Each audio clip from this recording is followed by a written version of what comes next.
Salvavidas, de Ricardo Chávez Castañeda. Para los padres tristemente descubridores de que este mundo no es suficiente para salvar a sus hijos, para los hijos que saben perdonar a sus padres, pero intentan cambiar el mundo. Empecé a llorar sin motivos cuando cumplí 7 años. Nosotros no hemos hecho nada, decían asustados mi hermana y mi hermano, que eran más pequeños que yo. Yo tampoco le hice nada, murmuró mi maestra cuando yo rompí en llanto mientras ella daba la lección de ortografía.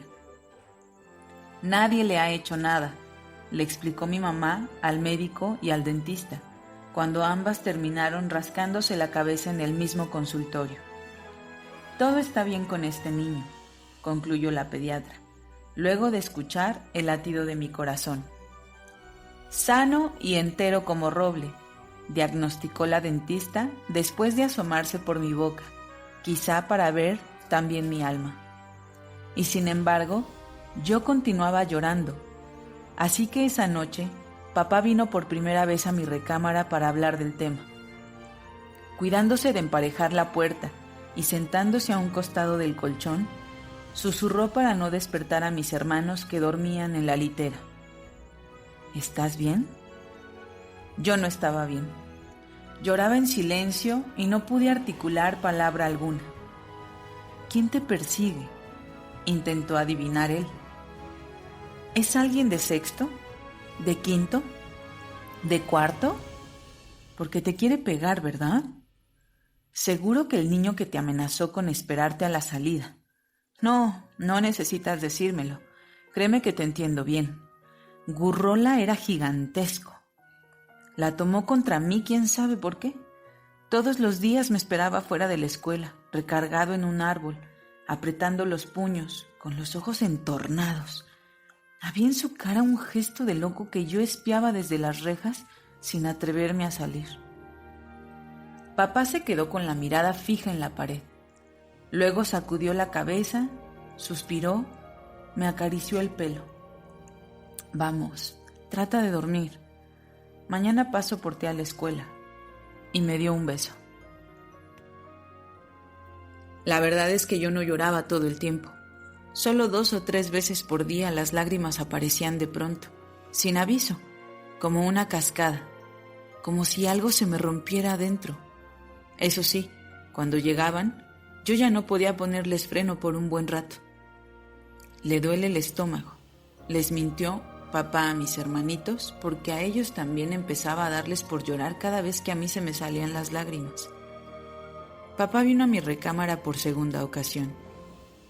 Vamos a ver, dijo, luego de cerrar la puerta y acercarse a la cama a donde yo fingía dormir, aunque todavía ni se hacía de noche. Estuve casi 1 hora afuera de la escuela y no descubrí a nadie con los puños apretados, ni con la mirada fija, ni pasándose la lengua por los labios como un lobo. Nadie te está persiguiendo, ¿verdad? Sin dejar de llorar, yo negué moviendo la cabeza de un lado a otro. ¿Y entonces qué te pasa?, preguntó un poco desesperado. Luego él se dio adrede un manotazo en la frente. Claro, pero qué tonto soy. ¿Cómo no le entendí antes? Sus ojos sonrieron, su boca sonrió, todo él se convirtió en una sonrisa. No es malo, a todos nos sucede. Yo me enamoré de mi maestra de cuarto, la maestra Blanca Margarita María Isabel Espino del Castillo Barrón. Tenía unos ojos como lagos. Cuando ella te veía, era como si comenzaras a nadar dentro de sus ojos, cada vez más lejos de las orillas. El pecho se me cerraba y yo comenzaba a ahogarme en su mirada. Siempre acababa apretando los párpados porque adivinaba que de seguir contemplando a mi maestra me iba a hundir hasta el fondo de sus ojos y ya nunca me querría salir de ahí. Escuchamos en ese momento papá y yo. Al volvernos hacia la puerta, la encontramos abierta y vimos a mamá recargada en el marco, bien atenta a las palabras de papá. Él se puso rojo como incendio. Todavía alcanzó a murmurarme: «Es nuestro secreto, ¿eh?». Y levantándose, dibujó una sonrisa en su boca que la verdad no le salió muy bien, pues parecía tienda de campaña después de un aguacero. Medio chueca, medio caída, medio en derretimiento. Así que, incendiándose y empapado al mismo tiempo, papá fue hacia mamá. «¿Cómo se te ocurre?». Alcancé a oír las primeras palabras que le dijo ella, pero luego la puerta se cerró de nuevo y ya no escuché nada más. Al día siguiente, mi papá llegó de improviso al salón de clases. ¿Quién sabe qué pretexto usó para ir hacia el escritorio? Al menos en ese momento yo no estaba llorando. Desde mi pupitre vi que él estaba muy atento buscando la mirada de mi maestra. No le fue difícil ubicarla, porque ella usaba unos lentes enormes, como lupas, que le hacían crecer los ojos igual que una sombrilla cerrada que de buenas a primeras se abre. A papá lo noté un poco decepcionado, quizá porque los ojos de mi maestra no parecían lagunas, sino búfalos salvajes listos para lanzarse en una estampida cuando alguien se portaba mal. Por el gesto que apareció en ese momento en su rostro, supe que a mi maestra no le había gustado nada que la interrumpieran a mitad de una lección y que sus ojos empezaban a desbocársele. «Gracias, maestra, ya no la molesto más». Pude oír las últimas palabras dichas por papá. Luego, al llegar a la puerta, él me lanzó una mirada que fue como un papalote, tristemente enganchado en la fronda de un árbol y meciéndose de cabeza. Lo que nadie entendía es que yo no gobernaba mi llanto. Al revés, me sucedía como la ocasión aquella en que se me rompió el volante de mi carrito chocón en la feria. Me fui a estrellar directo contra el portón de la pista, aunque yo giraba el volante hacia la izquierda y hacia la derecha. El portón se vino abajo escandalosamente y casi le cae encima a una familia. Mientras mi carrito eléctrico se salía de la pista entre el chisporroteo de la barra guía y los alaridos del dueño. Era igual, el volante de mi tristeza estaba descompuesto, y de buenas a primeras, cuando ni yo me lo esperaba, me lanzaba de lleno contra un llanto que no era muy sonoro, pero sí muy peligroso. Era peligroso porque nadie soporta el llanto. Si yo empezaba a llorar, mi maestra ya no podía continuar con la clase. Mis compañeros ya no se concentraban en las numeraciones. Todos en la calle me miraban feo, a mí o a mi mamá. Mis amigos no querían incluirme más en ninguno de sus juegos, porque no hay juego que soporte la tristeza. Lo peor era cuando mi lloriqueo se contagiaba.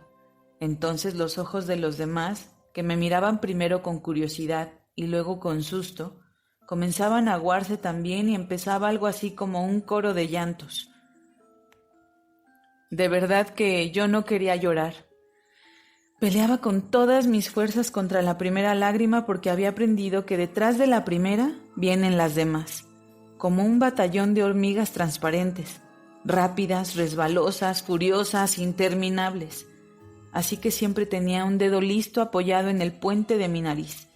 Cuando sintiera cosquilleos, podría taponar al tiempo ese agujero minúsculo por donde fluía mi mal sentir a puras gotas. ¿Pero qué te sucede?, casi me gritó mi mamá apenas entramos en la casa un día. «Ya nunca vas al parque, ya nunca te ríes», continuó ella. Levanté mi cara para mirarla y sentí las lágrimas calientes descender por mi mejilla. Mamá dejó caer el bolso al suelo, se acuclilló, me observó con sus cejas levantadas como águilas que no saben en dónde aterrizar. «¿Por qué no dices nada? ¿No eres feliz? ¿Te ha sucedido algo?». Yo solo miraba sus ojos. «¿Y qué dices?». Sus ojos que debían de ser más bellos que los de aquella maestra de papá.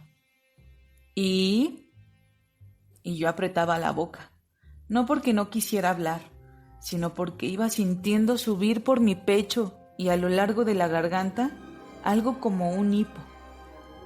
«Por favor, dime qué te sucede», murmuró mamá poniendo sus manos con suavidad sobre mis hombros. Pero lo que yo hice fue cubrirme la boca con ambas manos. No sirvió de nada. El hipo resultó como un aullido. Mi mamá me soltó asustada. Mi amor. Mis hermanos comenzaron a llorar, aunque yo intentaba apretar los dientes para impedir que brotaran nuevos hipos. ¡Respira!, gritó mi mamá. Y es que yo solo jalaba aire como si me lo comiera, con toda la boca abierta. ¿Qué estás haciendo?, gritó una vez más y comenzó a sacudirme. Cuando llegó mi papá, nos encontró a mi hermanita metida bajo la mesa, a mí inundado en un llanto silencioso, a mi hermanito abrazándose con mi mamá, a quien se le había chorreado el maquillaje y parecía una pared pintarrajeada. Yo creo que para no contagiarse, la cara de papá se puso dura, igual que una piedra. Me jaló de la mano, me llevó a la recámara, puso el seguro después de que entramos y recargándose en la puerta me miró y dijo: «No vamos a salir de aquí hasta que me digas qué te está pasando». ¿Sin motivo? Eso es lo que decían. Llora sin motivo. Incluso papá lo dijo esa tercera vez que estuvimos tratando el tema en mi recámara. Ni te persigue la violencia de un niño de tu escuela, ni te persigue el amor de tu profesora. No entiendo, hijo. ¿Qué quieres que te diga? Nadie llora sin motivo. Yo tampoco lo podía explicar, pero sí había un motivo, y ese motivo sí era una persecución, pero lo que me perseguía era una idea. La idea se metió un día en mi cabeza y se quedó a vivir ahí, adentro, igual que los ratones se cuelan en las casas para no querer salirse nunca más. La idea permanecía dormida la mayor parte del tiempo, pero una vez despierta, comenzaba a correr de aquí para allá y yo comenzaba a llorar. Era una mala idea, una fea idea, una horrible idea, una idea con los dientes duros y las uñas filosas, una idea que me hacía daño. Me voy a morir. Esa era la idea. Al principio solo lloraba por la noche cuando la luz estaba apagada y mis hermanos dormidos. Yo me recostaba boca abajo y ponía la almohada sobre mi cabeza para que la idea se quedara en paz y me dejara en paz. De pronto, la tenía encima de mí y yo empezaba con la tristeza. Pensaba que un día ya no estaría yo en esa cama, ni mis hermanos me verían, ni mi maestra leería mi nombre al pasar la lista de asistencia en mi salón, ni habría regalos para mí bajo el pino en la Navidad, lo que me oprimía el pecho y me hacía sollozar. Aunque yo apretaba la boca contra el colchón para amortiguar los gemidos, era reconocer que aunque yo desapareciera, no iban a desaparecer conmigo ni la recámara, ni mi familia, ni el colegio, ni la ciudad, ni el planeta. Todo iba a seguir como si nada. Los mismos programas en la televisión, aunque ya no pudiera yo verlos nunca. Los columpios firmes en el parque, el circo seguiría viniendo cada año. En fin, los días amanecerían con la misma luminosidad y con el mismo calor, pero mi sombra ya no volvería a estar nunca en ningún suelo del mundo, como si yo fuera la pieza de un rompecabezas que podía ser quitada sin que se descompusieran las figuras. Un día iba a desaparecer, pero el mundo proseguiría su marcha como un tren, como un barco que se pierde en la lejanía. Cuando terminé de confesarle todo esto a papá, ya casi ni podía verlo porque los ojos se me hincharon y me ardían de tanto llorar. La nariz me escurría igual que la llave descompuesta del lavadero. La cabeza parecía explotarme por el dolor. Recuerdo haber sentido el brazo de papá rodearme por los hombros, oler su loción cuando apoyó su pecho en mi frente, aunque yo no quería ensuciarle la camisa. Pensar que el sabor salado de mis lágrimas se le estaría metiendo en la boca cuando me besó. Pero lo que más recuerdo fueron los latidos de mi corazón, fuertes y más fuertes, mientras yo esperaba las palabras que él diría y que le pondrían fin a la mala idea que llevaba muchos días viviendo dentro de mi cabeza y enterrándome los colmillos. Esa era mi esperanza ahora que por fin lo había contado todo, que mi papá me salvara. Él me dio otro beso. «Te amo», dijo. y sin embargo, después no agregó ninguna palabra más. Antes de que se cerrara la puerta, le oí susurrar a mis hermanos: «No lo molesten, su hermano está enfermo». «¿Se va a curar pronto?», preguntó mi hermanita entonces. Pero la puerta se cerró y me quedé atrapado en la mala idea que empezó a removerse en mi cabeza. Desperté tan tarde a la mañana siguiente que cuando saqué la cabeza de las cobijas ya no estaban mis hermanos en las literas. La casa se hallaba silenciosa. Quise levantarme, pero no pude. La cama parecía una balsa en medio del océano que no cesaba de balancearse peligrosamente por el oleaje. Sobre la silla se hallaban la ropa de mi escuela, mis zapatos, la mochila. Solo tenía que sacar las piernas de la balsa y caminar sobre ese furioso mar en que se había convertido mi habitación. Sentí náuseas y empecé a sudar frío. En ese momento escuché un golpe suave y luego oí el girar de la perilla de la puerta. Me eché encima las cobijas y apreté fuerte los ojos. Oí entonces unos pasos suaves en la habitación. Escuché una respiración profunda y luego mi cama crujió. De pronto sentí que me resbalaba en la cama cuando el colchón se curvó por uno de sus costados. Luego noté un leve peso que se apoyó sobre mi cabeza.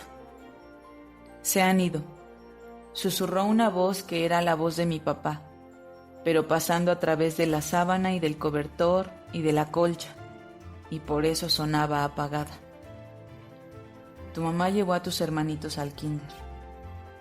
Yo he hablado a la escuela para avisar que hoy no irás, así que no te preocupes». Luego la voz dejó de resonar, pero no desapareció ni la curvatura del colchón ni el peso que yo tenía sobre la cabeza. «Por cierto, tengo algo para ti», volvió a decir la voz, ahora más claramente, como si se hubiera colado con el rayo de luz que de pronto se metió por mis cobijas. Allí, dentro de ese rayo de luz, vi aparecer la mano de papá. Estaba cerrada, pero reconocí su anillo y el reloj pulsera. Entonces, la mano comenzó a abrirse lentamente. Primero se retiró el dedo pulgar, luego se extendió el índice, después se desencogió el medio y al final se distendieron juntos el anular y el meñique. En la palma de papá quedó al descubierto un tubo de pastillas. Parecen caramelos, pero no lo son. Escuché el susurro como si él hubiera adivinado lo que yo pensaba. Lo que yo pensaba es que no entendía para qué ni por qué. ¿Para qué me iban a servir las pastillas? ¿Y por qué mi papá me regalaba esto si el dulce no sirve de nada contra las malas ideas? Luego escuché un nuevo susurro, como si otra vez papá hubiera adivinado lo que yo pensaba. «No son comunes», dijo. Lo que yo pensaba a esta ocasión es que había visto cantidad de veces las dichosas pastillas en la tienda de la escuela. «Estas son unas pastillas muy pero muy especiales. ¿Puedes leer la envoltura?». Me acerqué más a la mano de mi papá. «Salvavidas», leí en silencio. Sentí un vuelco en el corazón porque por primera vez comprendí lo que significaba el nombre. «¿Por qué crees que se llaman así?», murmuró papá innecesariamente. «¡Salvan vidas!», grité, quitándome las cobijas de encima e hincándome en la cama. Todavía enceguecido por la luz del sol que se introducía en la pieza, vi la sonrisa de papá como otro sol que también me deslumbró. «No todas, solo estas. Son distintas, especiales, y son para ti, mi regalo», dijo papá, y luego, llevándose el dedo índice a los labios, agregó: «Pero es mejor que nadie sepa que tus pastillas son distintas a las pastillas comunes. No hay otras así en el mundo entero, y si se enteran que son milagrosas, todos querrán que les des una». De pronto, Se me habían ido la náusea y el sudor frío. De pronto mi cabeza parecía una casa sin ratones. Allí dentro ya nada se movía ni me rasgaba con sus uñas, ni me clavaba sus afilados dientes. La mala idea se había marchado. Cuando sonreí, papá se cubrió los ojos porque la mía también fue una sonrisa como mediodía. Entonces se acabaron las lágrimas y descubrí que así como el llanto se contagia, la risa también. Igual que antes no podía impedir que mis labios se doblaran hacia abajo como si se derritieran de tristeza, ahora era incapaz de impedirles que se doblaran hacia arriba, como si dos globos estuvieran siempre prendidos a mis comisuras, listos para llevarme al cielo. Yo sonreía y parecía que la gente que se encontraba cerca de mí se enfermaba de felicidad. Mamá empezó a ir cantando de aquí para allá. Mis hermanitos no dejaban de seguirme, mis amigos me invitaron de nuevo a sus casas porque a diferencia de las lágrimas, la risa se lleva bien con cualquier juego. Incluso los ojos a punto de estampida de mi maestra se domesticaron un poco, igual que si todos los búfalos que vivían en su mirada hubieran hallado un extenso pastizal y apaciguadamente pastaran allí. El más alegre, después de mí, era mi papá. Parecía más alto y más firme. Silbaba cual ruiseñor, sobre todo frente a esas miradas esquinadas de mamá, quien bajando un poco la cabeza, le sonreía a todas horas. El verdadero contagio de la risa, sin embargo, lo descubrí conmigo mismo. Incluso pensé que ya podría volver al parque. Me paraba ante el espejo de cuerpo entero que teníamos en la sala e iba viendo en el reflejo cómo ascendían primeramente las comisuras de mis labios. Esa era la magia. Se elevaban no solo mis labios, subían también los vértices de mis ojos. Mi pecho se hinchaba, mis manos se abrían. Se diría que de un instante a otro me brotarían alas en la espalda y yo remontaría el vuelo. Lo que sucedía en realidad es que yo soltaba una carcajada y luego otra, y después muchas más que también me sabían a cielo. A un cielo dedicado a mí, porque la misma mañana en que papá me dio las pastillas, me tragué rápido la primera, la verde, y se acabó la pastilla. Mi muerte se murió y yo no iba a morir ya nunca más. 2 días después, el sábado, tardé mucho tiempo en dormirme porque descubrí que así como había contagiado primero el llanto y después había contagiado la felicidad, ahora podía contagiar la vida. Sucede que el tubo que me dio mi papá tenía 14 pastillas de colores. Yo me comí la primera, la verde, así que me quedaban 13, restando las 2 que les daría a mis papás, una morada y una roja, y quitando las 2 que regalaría a mis hermanitos, una amarilla y una naranja. Me restaban 9 pastillas que salvarían a 9 personas para que no murieran nunca. Lo que no me dejó dormir temprano esa noche de sábado entonces fue la pregunta: ¿a quién? ¿A quién le daría la segunda pastilla verde? ¿A quién le daría la segunda pastilla morada? ¿A quién la segunda pastilla roja? ¿A quién la segunda pastilla amarilla? ¿Y a quién la segunda pastilla naranja? No se parecía en nada a repartir rebanadas de pastel en mi cumpleaños o a compartir mis juguetes con mis primos. No era tan fácil porque en los cumpleaños todos tienen hambre y porque mis primos siempre quieren jugar con mis cosas. Supe que tenía un problema cuando advertí que lo realmente difícil era saber quién necesitaba más, por ejemplo, mi tercera pastilla verde. Quien lloraba todas las noches como yo, por ejemplo, deseando con todo su corazón el milagro de mi tercera pastilla morada. Quien amaba tanto a otra persona como para rezar que apareciera mi tercera pastilla roja en la palma de su mano a fin de llevarla a la boca de su amada o de su amado. Quien, en fin, intentaría con toda su fe resucitar a un muerto querido, a una muerta querida, con la tercera pastilla amarilla, la última del paquete salvavidas que me regaló mi papá. El trabajo de salvavidas es agotador. Yo los había visto en los balnearios y una vez en la playa. Hombres y mujeres casi desnudos, inmóviles en las orillas, mirando casi sin parpadear el agua de donde brotan nuestras cabezas mojadas, soportando por horas un sol cruento, sudando y limpiándose para que las gotas de sudor que chorreaban desde su frente no los enceguecieran ni siquiera un segundo, resistiendo las ganas de ir al baño o desistiendo de las ganas de ir a conseguir algo que les ayudara a calmar el hambre. Cansados y aburridos, hartos de estar allí atentos a las cabezas flotantes, y sin embargo permaneciendo de pie en las orillas a pesar de todo, cuidándonos, listos para cumplir con su misión de salvamento en el instante en que una cabeza desapareciera bajo las aguas. Su trabajo era difícil, lo mío resultó mucho peor.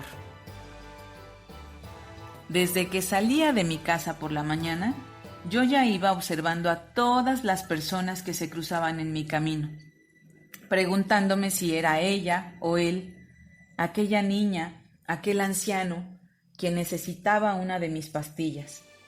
Veía a las personas esperar en las esquinas para cruzar las calles.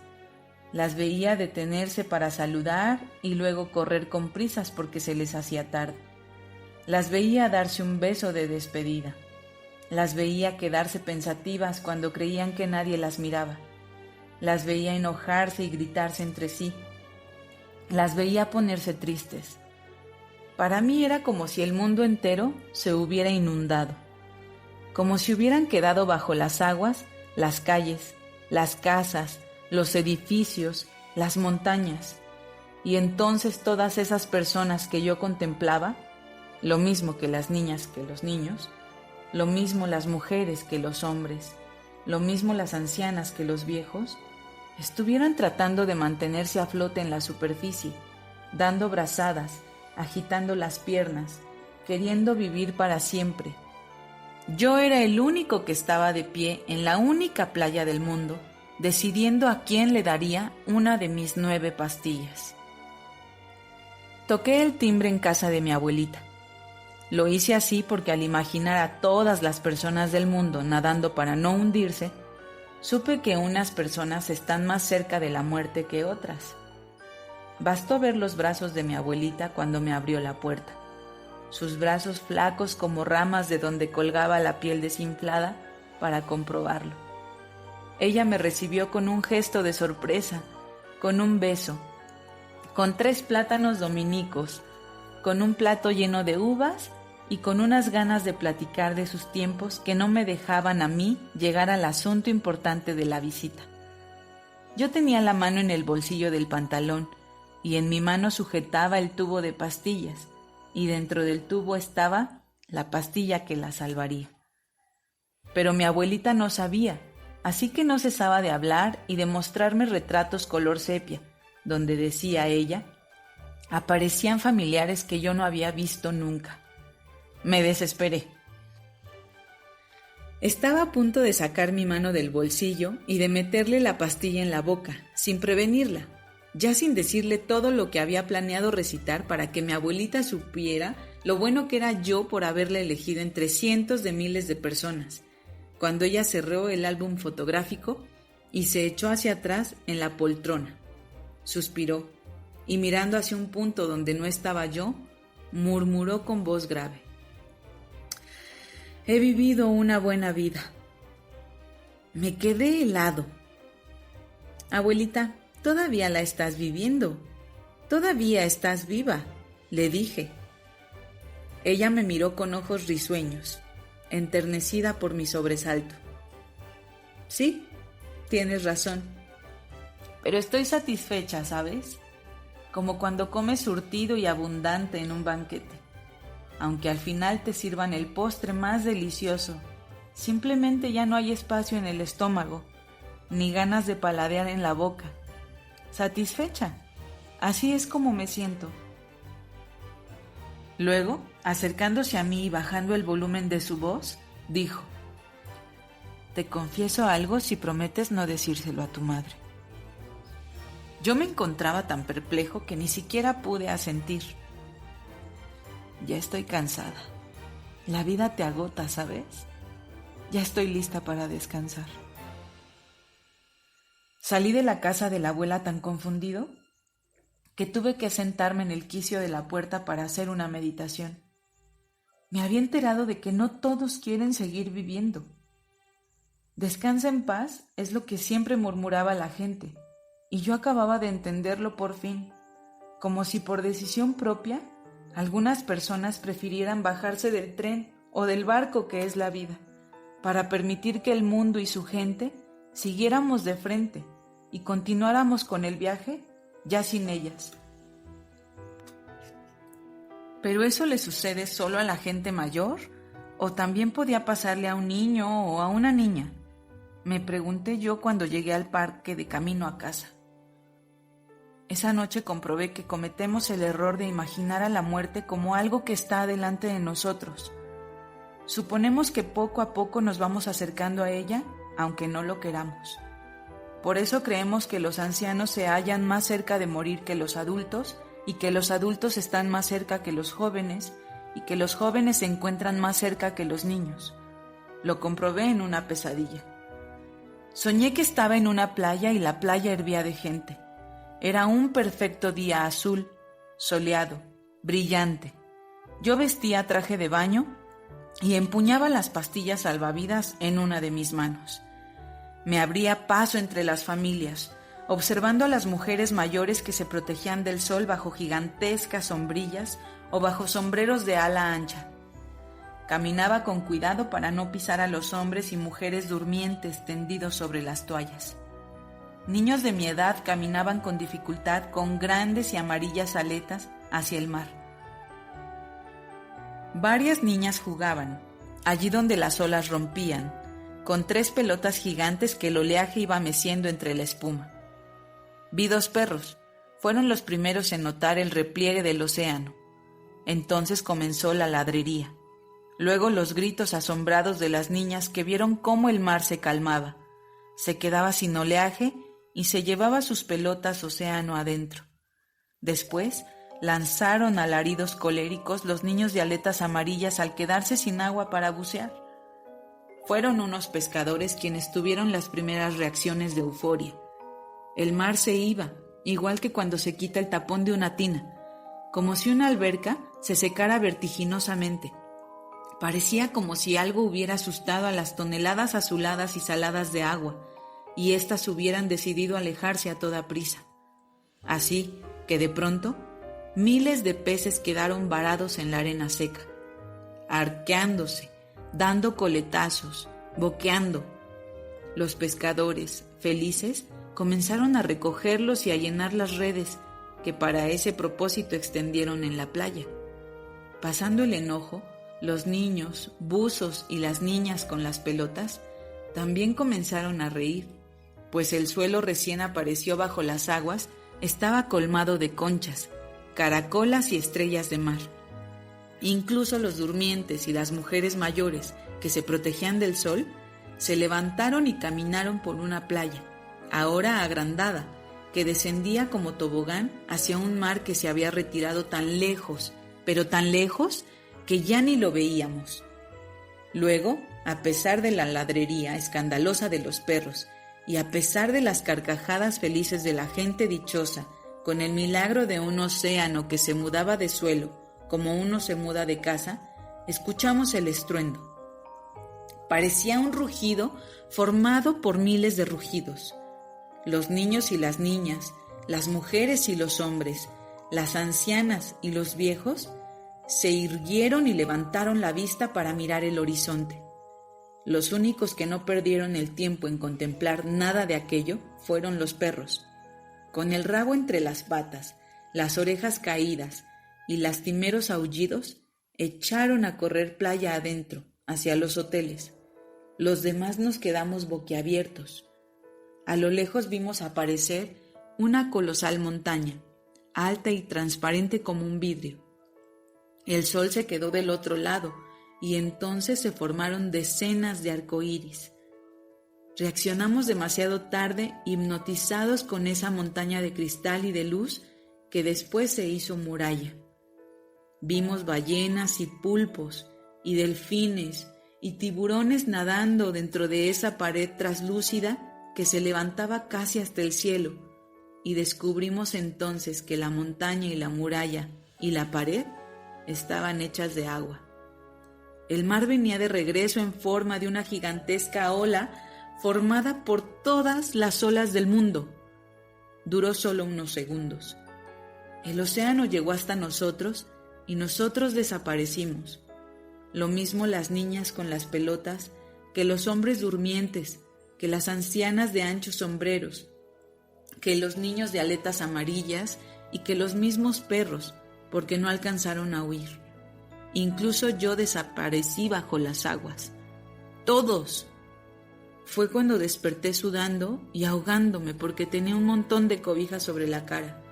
Y fue cuando supe que la muerte no está delante de nosotros, sino abajo, como una sombra, a los pies de cada persona, siempre cerca. Y entendí que cualquiera se puede morir en cualquier momento, igual que si el suelo se abriera sin importar quién está parado encima. Por la mañana, cuando íbamos en el auto, decidí no esperar más y saqué el tubo de pastillas del bolsillo de mi pantalón. ¿Quieren?, dije. Papá se puso pálido. ¿Te pasa algo?, le dijo mi mamá a él cuando papá me miró por el espejo retrovisor y agitó la mano como si espantara moscas. Nada, nada, murmuró él. Pero estoy seguro que papá había tenido miedo de que yo hablara de más. Por supuesto que no iba a hacerlo, no soy tonto. Si yo divulgaba el poder de las pastillas, mis hermanitos querrían una pastilla para su perrita y mi mamá me pediría otras tantas para sus amigas, que eran muchísimas, más de 9, más de 14, pues siempre que salíamos se la pasaba saludándolas en las calles. Buenos días, buenas tardes, ¿cómo está usted hoy? Solo dije, ¿quieren? Y sin darles tiempo a responder, les ofrecí la pastilla amarilla a mi hermanito, la pastilla anaranjada a mi hermanita, la morada a mi papá y la roja a mi mamá. Dijo mi hermanito. Quiero otra, dijo mi hermanita. Papá todavía no se recuperaba del susto de que yo contara todo lo de las pastillas salvavidas, así que no pudo hablar. Y mamá murmuró, gracias, gracias. Yo me recargué en el asiento y suspiré aliviado porque le había ganado al suelo y había puesto a salvo a mi familia. De nada, murmuré con el mismo aire del suspiro. 2 días después, mientras yo seguía atribulado por esa idea nueva que se había metido a vivir en mi cabeza y que solo era una pregunta repitiéndose como eco, ¿a quién? ¿A quién? Mamá dijo algo que me cimbró por completo. Lo bueno es que solo se vive una vez, murmuró. Mi mamá estaba molesta cuando lo dijo. Era obvio, e iba rompiendo hojas y hojas de su trabajo. Dejé de hacer la tarea, me levanté de la mesa y la seguí hasta el estudio. ¿No te gustaría vivir más veces?, le pregunté con un hilo de voz. ¿Qué?, dijo ella sin comprender. Sí, vivir. Tú dijiste que lo bueno es vivir una vez. Mamá se dejó caer en su silla y se pasó la mano por el pelo. Ya entenderás, murmuró sin mirarme. Quiero entender ahora, repliqué desesperado porque nunca había visto a mi mamá así. Si vives muchas veces puedes dedicarte a muchas cosas, ¿no lo ves? Imagínate ser veterinaria y luego dedicarte a la pintura y convertirte en profesora y ser presidente y astronauta. Tendrías tiempo de viajar por todo el mundo y ver todas las películas y comer lo que quisieras sin miedo a enfermarte. Estaba tan ansioso que mamá me abrazó. ¿Qué pasa, corazón? La única vida que voy a vivir es con ustedes. Los amo y los amaré siempre. Lo que sucede es que a veces la vida no es fácil, nada fácil. Pero una nueva vida no tiene por qué ser igual a la anterior, grité de verdad aterrado. Tú puedes cambiarla. La vida es la vida, susurró mamá cansinamente. Y se va a acabar alguna vez, y eso está bien. Entonces me dio un beso en la mejilla y yo no pude decir nada más porque se me había hecho un nudo en la garganta. «Ya entenderás», murmuró mamá de nuevo y se quedó inmóvil en la silla mirando hacia la pared. Claro que lo entendí. Lo que entendí es que lo mío se había convertido en algo más que ser un simple salvavidas. Volví al estudio al atardecer y encontré a mi mamá dormida en el escritorio. «Perdón», le susurré. «Perdóname, mamá», y le di un beso. Esa semana tuve la última pesadilla.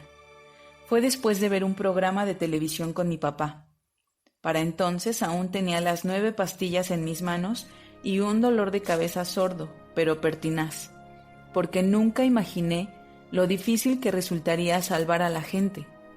Primero había sido lo de mi abuela, después lo de mi mamá, y entonces, en el colmo de los colmos, cuando yo creí que mirar la tele me ayudaría a distraerme, apareció ese escritor de manos temblorosas apoyadas en un bastón para decir algo que acabó por confundirme completamente. «Para llegar a la inmortalidad», dijo el escritor a la mujer que lo entrevistaba, «no hace falta vivir 1000 años. Basta con vivir un poco más que tu generación y ver morir al mundo en que naciste. La gente que amas va desapareciendo ante tus ojos y frente a tu impotencia, y así vas descubriéndote cada vez más solo. Es como una maldición esa vida demasiado larga que llamamos inmortalidad», repitió él con voz quebrada y con los ojos anegados de lágrimas y con manos cada vez más temblorosas. «Duele». Fue cuando sucedió el colmo de los colmos. «Es cierto», murmuró papá. Yo me volví para mirarlo con tal brusquedad que me torcí el cuello, pero papá ni siquiera pareció notarme. Apagó el televisor con el control remoto y se levantó abstraído en sus pensamientos. Yo me quedé de una pieza sentado en el tapete. Claro que me enojé, y mucho. Hasta me rechinaron los dientes de lo fuerte que apretaba las mandíbulas. Luego me fui calmando y ya metido en la cama a punto de dormir, decidí que a lo mejor tenían razón mi papá y el escritor. Por vivir eternamente, mamá se iba a quedar sin sus amigas, aunque ahora fueran tantas.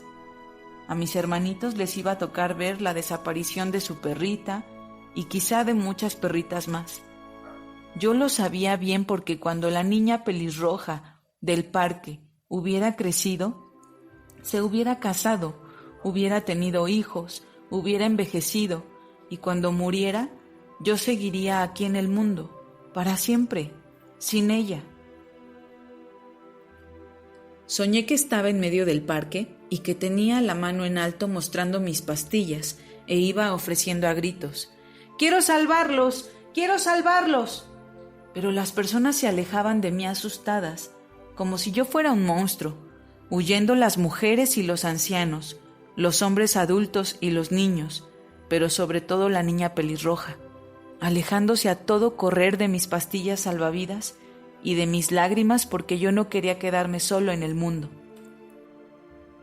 Cuando me desperté, todavía era de noche. Salí corriendo de la cama y de mi habitación. Me metí en la recámara de mis papás y hasta entonces advertí que me encontraba llorando como antes, hipando, con la nariz goteante y los ojos que me escocían. Papá despertó asustado y bajo la luz de la calle que entraba por la ventana, lo vi parpadear. «¿Y tú, por qué quieres vivir para siempre?», le pregunté entre sollozos. Su cara adquirió el color y la rugosidad del papel. Sacó rápidamente las piernas de la cama y se sentó. «¿Qué sucede?», dijo en un susurro. «¿Por qué te comiste mi pastilla si no querías vivir para siempre?», grité yo. «Shh», dijo llevándose un dedo a la boca y haciendo aspavientos con la otra mano. Luego tragó saliva, bajó la cabeza, se talló la frente con dureza y cuando me miró de nuevo, tenía el rostro desfigurado, como si de golpe todo su cuerpo se hubiera puesto a doler al mismo tiempo. «Te mentí», murmuró. Se ve que le costaba decir lo que decía. Es mentira lo de las pastillas, hijo. No quería verte sufrir. No pensé. Lo siento. Yo no pude hablar. Me sentí partido. Por un lado se esfumó el peso que me había estado cayendo sobre la espalda como una roca enorme, con eso de salvar las vidas y con eso de vivir para siempre. Y por otro lado, fue como si mi papá se hubiera convertido en alguien que yo no conocía. Noté que el corazón se me iba derritiendo de alivio, pero también de tristeza. No sé qué habría sucedido si no hubiéramos escuchado en ese momento la intervención de mamá. Oímos los dos. Y luego sentí la mano de mi mamá en el hombro. Sentí que me envolvía con el olor sedoso de su pelo, con sus 2 brazos tibios, con su aliento que olía a leche. Vamos a la cama, hijo, musitó y me dio un beso. Mamá estuvo conmigo hasta que me dormí. Tardé mucho tiempo en conseguirlo porque me costó hacerme a la idea de que ya no iba a vivir para siempre. En realidad no tardé tanto en acomodarme dentro de esa verdad, porque de pronto ya no me parecía tan aterradora la muerte. La verdad, donde me costó meterme, y por eso demoré en conciliar el sueño, fue en la revelación de que mi papá me hubiera mentido. Después, no sé si lo soñé o no, pero antes de que cerrara la puerta de mi habitación, creí escuchar la voz de mi mamá diciendo desde su pieza: ¿Cómo pudiste? Por segunda vez en el mes, no fui a la escuela. Mi mamá llevó a mis hermanitos al kinder y papá y yo nos quedamos en casa. Papá hizo el desayuno, pero ninguno de los dos tuvimos hambre para comer los huevos y el pan de dulce, ni para bebernos la leche y el jugo. Ninguno de los dos sabíamos cómo empezar eso que iba a suceder. Al fin, papá carraspeó. ¿Y por qué te asusta la muerte, hijo?, murmuró. En ese momento supe que yo tampoco había dicho toda la verdad. 2 horas después estábamos en el cementerio. Papá me había preguntado en la entrada que si comprábamos flores, pero yo le respondí que no era necesario, que gracias de todos modos. Lo que le confesé a papá es que mi tristeza había empezado cuando la niña pelirroja que vivía cerca del parque no volvió a salir a la calle, ni nunca más se puso ante la ventana donde yo siempre la buscaba con mi mirada, que yo la esperé durante muchas tardes, sentado en el columpio pero sin atreverme a mecerme, hasta que un día no pude más y crucé la calle, y toqué su timbre, y me dijeron: murió. Le revelé a papá que por eso yo había empezado a llorar, y que aunque todos decían que mi llanto era sin motivo, sí tenía motivo, y eran unos ojos donde yo hubiera querido nadar eternamente, cada vez más lejos de las orillas y cada vez más cerca de su corazón, como dijiste tú, papá, pero que esos ojos se habían cerrado para siempre. Cuando llegamos ante la tumba de la niña pelirroja, papá me dijo unas palabras casi tan mágicas como las pastillas salvavidas que había inventado en su mentira. Ella no va a desaparecer del mundo mientras tú la tengas en tu corazón. Mis labios sonrieron, mis ojos sonrieron, mi corazón sonrió. Entonces yo sí era un salvavidas. Yo no dejaría que el barco de la vida se fuera sin ella. Mentira que el mundo pudiera continuar transmitiendo los mismos programas en la tele, manteniéndose en pie los columpios del parque, yendo y viniendo el circo a la colonia como si no hubiera pasado nada. Algo desastroso y tremendo de verdad sucedió con su muerte, pero yo me había llevado a vivir a mi corazón a la niña pelirroja, de ojos para siempre, y por eso el mundo parecía ser el mismo. Le di la mano a mi papá y lo detuve. Él quería volver a la puerta del cementerio para comprar flores, cuando vio que todas las lápidas tenían un ramo, excepto el sepulcro de la niña de pelo rojo. «No es necesario», le repetí yo, y sacando el tubo de pastillas salvavidas, fui poniendo sobre la tumba de ella la segunda pastilla verde, la segunda morada, la segunda roja, la segunda amarilla y la segunda naranja.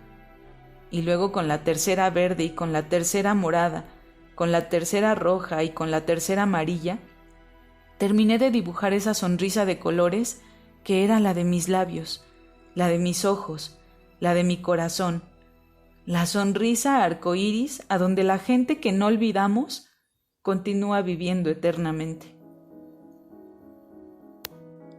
Y Cuente sin terminado, en Radio Senda lo has escuchado.